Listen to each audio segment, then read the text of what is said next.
ലോകരക്ഷകനായ യേശുക്രിസ്തുവിന്റെ ഒന്നാമത്തെ വരവിനായി ഒരുങ്ങുവാനും രണ്ടാമത്തെ വരവിനായി കാത്തിരിക്കുവാനുമുള്ള ഒരുക്കത്തിന്റെയും പ്രത്യാശയുടെയും കാലഘട്ടമാണ് ആഗമനകാലം.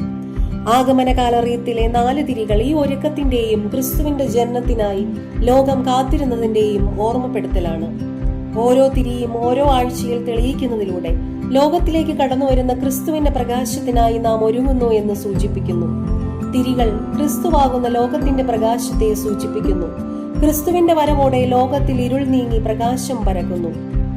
ഓരോ തിരിയും ക്രിസ്തുമസിന്റെ പ്രധാന സന്ദേശങ്ങളായ പ്രത്യാശ, സമാധാനം, സന്തോഷം, സ്നേഹം എന്നിവയെ പ്രതിനിധാനം ചെയ്യുന്നു. ഒന്നാമത്തെ തിരി പ്രതീക്ഷ. ആഗമനകാലത്തിലെ ഒന്നാമത്തെ ആഴ്ചയിൽ തെളിയിക്കുന്ന തിരിയാണ് പ്രതീക്ഷയുടെ തിരി. ഇതിനെ പ്രവാചകന്മാരുടെ തിരി എന്നും വിളിക്കാറുണ്ട്. ക്രിസ്തുവിന്റെ ജനനത്തെക്കുറിച്ച് പ്രവചിച്ച പ്രവാചകന്മാരെയും നൂറ്റാണ്ടുകളോളം ലോകം രക്ഷകന് വേണ്ടി കാത്തിരുന്നതിനെയും ഈ തിരി ഓർമ്മിപ്പിക്കുന്നു. എതിർപ്പുകൾക്കിടയിലെ പ്രത്യാശയാണ് ഈ തിരി. ലോകം പാപത്തിലും തിന്മയിലുമായിരുന്നിട്ടും രക്ഷകനായ ക്രിസ്തു വരുമെന്ന ദൈവത്തിന്റെ വാഗ്ദാനത്തിലും വിശ്വസ്തതയിലുമുള്ള അചഞ്ചലമായ പ്രതീക്ഷയാണ് ഇത് പ്രതിനിധാനം ചെയ്യുന്നത്. മനസ്സൊരുക്കത്തിന്റെ തുടക്കമാണ് ഈ തിരി.